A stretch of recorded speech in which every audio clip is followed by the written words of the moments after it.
Ya, sekarang kita lihat pada orang memakai narkoba pada umumnya. Itu biasanya mereka juga bukan orang yang kata-katanya bisa kita percaya. Bukan dia berbohong, tapi pada saat itu dia mempunyai keinginan tertentu, mengucapkan janji tertentu, tapi setelah itu kena narkoba berbeda lagi. Jadi kata-katanya itu mungkin seringkali dia ucapkan suatu janji dan janji itu tidak ditepati. Karena kalau janji itu ditepati, sebelumnya kan mungkin sudah akan kembali lagi. Tapi kenapa kok tidak mau kembali? Itu jadi tanda tanya. Dampak pengaruh narkotika sendiri memang itu menyerang ke otak saraf. Jelas, namanya narkotika itu sampai ke otak. Jadi mempengaruhi otak, mempengaruhi perasaan, mempengaruhi pemikiran. Jadi dengan dia sebagai pemakai, kita sudah tanda tanya apa yang membuat dia memakai. Apakah pengaruh kawan atau dia stres tersendiri? Dia stres tersendiri itu kenapa? Karena kepribadiannya, karena kesulitannya, karena kekecewaannya, karena frustasi. Jadi banyak hal yang perlu dipertimbangkan, tapi jelas kalau sudah narkoba kita tahu, apalagi kalau sudah sering menyalahgunakan narkoba, maka pemikirannya itu sudah tidak ada suatu gangguan tersendiri. Dan dengan gangguan tersendiri itu biasanya istri juga tidak tahan dan akhirnya terjadilah perceraian. Bu, tapi idealnya untuk perempuan ataupun laki-laki untuk bisa cepat move on itu masing-masing lebih cepat move on laki atau perempuan sih, Bu? Sekarang kita kan lihat, kalau misalnya kita kesel sekali ya, misalnya kita yang perempuan kemudian kesel sekali ke suaminya, kan dia akan cepat minggir. Atau misalnya dia mendapatkan pasangan yang sangat ideal bagi dirinya, akan cepat sekali melupakan yang lama.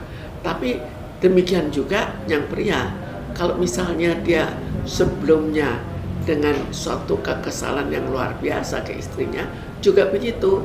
Atau ada pasangan lain, atau barangkali dia masih sayang sekali ke istri, tapi dia tidak bisa mengendalikan emosinya sendiri. Atau masih sayang, tapi dia tidak bisa mencari penghasilan yang cukup sesuai dengan keinginan istri. Tapi dalam kasus Irish Bella dan Ahmad Dhani sendiri, Bu, dengan Iqbal menikah cepat itu sebenarnya udah langkah yang tepat untuk dia move on secepat itu nggak sih, Bu? Karena kan baru 8 bulan berpisah. Sebetulnya kita tidak bisa apakah sudah saatnya atau tidak. Memang kita anggap 2 bulan itu suatu waktu yang cukup cepat ya. Berapa? 8 bulan. 8 bulan. 8 bulan itu cukup cepat, tapi bagaimana seandainya dia menganggap ini suami yang cukup ideal, lalu apalagi dengan kekayaan yang luar biasa, maka mungkin dia jauh berpikir daripada diambil orang lain, cepat-cepat saja. Kita kan nggak tahu pikirannya. Nah, kalau untuk kemarin juga kan sempat diposting oleh netizen ekspresi dari wajah anaknya Irish Bella yang terlihat murung, sampai netizen beranggap bahwa mungkin anak itu bisa berpikir, kok yang di depan beda ya, bukan bapaknya. Mungkin nggak sih, Bu, anak seusia Irish Bella itu sampai usia berapa? Sekitar 3 tahunan. Ya, sekarang anak ya, kalau masih kecil sekali 3 tahun, dia kan sudah tidak memikirkan positif negatifnya bapak atau ibunya, tapi nempel saja ke bapaknya, nempel saja ke ibunya. Jadi pemikiran anak yang terlalu kecil berbeda daripada anak yang sudah remaja. Anak remaja sudah akan memikirkan, oh misalnya ibu saya juga membutuhkan pendamping. Jadi lalu pendamping ini cocok atau tidak cocok. Jadi pemikiran lain. Tapi kalau anak-anak mikir diri sendiri, pokoknya saya mau dengan bapak saya dong, masa dengan bapak lain.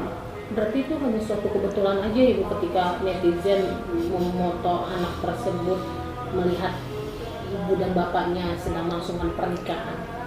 Ya sebetulnya terkait mungkin anaknya juga bingung juga, kan anaknya masih kecil. Jadi Jelas anak masih terlalu kecil mengharapkan bapaknya, tapi ternyata bukan bapaknya. Ibu, dampak yang sangat besar yang dialami sama Bang Joni saat dia di dalam penjara sedang menjalankan masa hukuman, tiba-tiba seorang istri, mantan istrinya menikah lagi. Itu dampak sekarang terlepas daripada itu, perceraiannya saja sudah membuat suatu dampak pada dirinya kan, apalagi pernikahan. Jadi kita setiap orang akan berbeda. Misalnya pada Amarzoni, istri menceraikan saja sudah berat. Pada orang lain menganggap nggak apa-apa lah, cerai-cerai saja. Tapi ini sudah menganggap perceraian saja berat, apalagi menikah dengan orang lain. Kalaupun dia bilang rela itu apakah benar atau hanya dalam ucapan? Tapi kalau untuk balik lagi ke soal anak Bu, dengan anak menyaksikan kayak gitu, sebenarnya itu bikin memori anak bakal mengingat juga nggak sih Bu? Karena kan katanya anak itu adalah perekam yang paling handal gitu ya Bu. Anak jelas akan ingat tinggal sampai seberapa jauh bapak yang baru, bapak tirinya bisa mengasuh anak itu. Masih suatu yang positif bahwa anak itu tidak punya saingan. Misalnya bapak tirinya punya anak gitu, tapi bapak tirinya punya anak kan sudah besar, jadi tidak terlalu masalah. Tinggal anak kecil ini nantinya bagaimana, apakah juga disayang oleh bapak tirinya. Bisa juga dalam keadaan yang positif sekali adalah bahwa anak dari bapaknya juga menyayang dia. Ya Bu, ini kan baru dugaan nih Bu. Kabarnya katanya Amar ini di dalam lapas saat ini terguncang dan sedikit kayak halusinasi, menyebut-nyebut nama mantan istrinya. Sebenarnya yang dia rasakan saat ini tuh efek dari si dia memakai narkotika yang sebelumnya, atau memang benar-benar hatinya terguncang karena tahu kabar mantan istrinya. Sekarang bahwa dia pakai narkoba saja tanpa goncangan apa-apa bisa saja terjadi halusinasi. Sekarang ada lagi tambahan tekanan mental karena istrinya menikah, itu menambah lagi. Jadi bahwa terjadi halusinasi itu mungkin saja terjadi dan sangat mungkin terjadi karena kombinasi antara pemakaian narkoba yang mungkin sekali tetap dilanjutkan dan barangkali karena stres dia menambah lebih banyak, jadi bisa karena narkobanya ditambah lagi stres karena suaminya karena istrinya menikah. Nah, kalau si Amar ini dengan dia saat ini terguncang, pengobatan atau langkah apa lagi sih Bu? Karena kan kayaknya dibilang taat agama, melakukan aktivitas ibadah juga di dalam katanya rajin gitu. Ya, sekarang sampai seberapa jauh sih itu bisa diatasi hanya dengan agama? Itu kan agama itu harus disertai lagi bagaimana pendekatannya. Boleh saja kita pendekatan secara agama, maka bukan hanya ritualnya, tapi kita menjelaskan dan apa hubungannya dengan mentalnya, apa hubungannya dengan cara berpikirnya, dan bagaimana seharusnya dia berpikir dan menerima semua keadaan. Tapi bukan sekedar hanya ucap. Kalau hanya ucap ya tinggal dia mengerti enggak, dia menghayati atau tidak. Jadi bukan ucapan yang penting, tapi penghayatan yang penting. Buat Iris Bella sendiri dengan mengambil langkah keputusan dia menikah cepat itu Bu, untuk orang yang udah punya rasa trauma, apalagi punya mantan suami yang memakai berulang kali masuk tahanan, itu langkah yang tepat juga nggak sih Bu, dengan setelah 8 bulan dia berpisah bercerai langsung bilang yaudah nikah aja? Itu kan pemikiran per orang. Bagaimana seandainya ya suaminya itu memang mengecewakan dia selama perkawinan, pernikahan. Jadi kita harus lihat mengecewakan tidak sebelumnya, apalagi dia pemakai narkoba, mungkin sekali dia akan mengecewakan. Tapi seandainya misalnya dia tidak mengecewakan pun, kalau sekarang kan cukup seringnya orang kalau sudah menikah dapat pasangan baik ya cepat-cepat saja. Jangankan seorang yang sudah pernah menikah, orang yang belum pernah menikah, dia mendapatkan pasangan baik, dia juga mempercepat proses pernikahannya.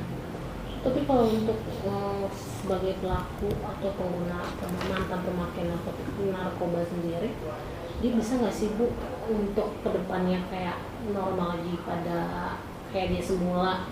Mungkin kan pasti udah kena obat-obatan, otaknya makin gesrek atau ada yang lengset.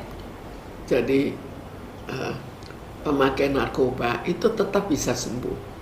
Karena itu kita lihat sampai seberapa jauh niat dia untuk sembuh.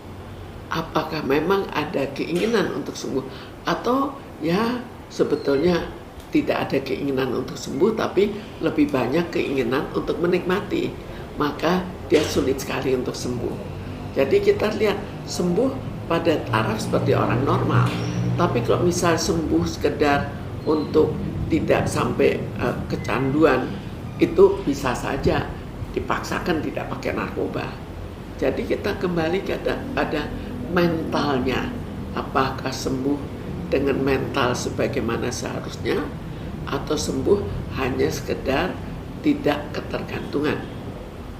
Terakhir Bu, mungkin kalau untuk sebagai mantan pemakai itu, untuk proses dia bisa pemulihan ke normal lagi itu, pemulihan ke normal tetap bisa. Sekarang pertama sebetulnya kemauannya bagaimana, kedua siapa yang mengatasinya, terus selain itu ada kesulitan mental apa. oh yang cenderung berbohong gimana tuh Bu? Kalau cenderung berbohong memang kalau narkoba ya dia memang lebih ya dia kan melanggar juga untuk pakai narkoba. Biasanya satu kesatuan dengan kemungkinan untuk berbohong. Jadi pada mereka kebohongannya lebih besar daripada pada orang normal. Nah, sehabis makan narkoba itu, Bu, biasanya tingkat kecerdasannya lebih, Bu. Sebetulnya kita tidak bisa mengatakan tingkat kecerdasannya lebih, tapi kita lihat kegembiraannya bisa lebih. Dan karena kegembiraannya lebih, seolah-olah kepandaiannya lebih. Tapi coba suruh kepandaian secara detail, suruh membuat suatu konsep atau apa, kan lain. Tapi kalau kegembiraan dalam hal bagaimana penampilannya, bagaimana cepatnya berbicara, itu mungkin saja terjadi, tapi bukan, kecuali kalau misalnya pakai sabu itu ada sifat di mana akhirnya otak bekerja lebih cepat. Iya. Tapi sifatnya bukan seterusnya. Jadi bukan itu untuk memperbaiki otak, tapi hanya untuk memacu otak untuk bekerja lebih cepat sekarang, bukan nanti. Dan nantinya akan diperlambat.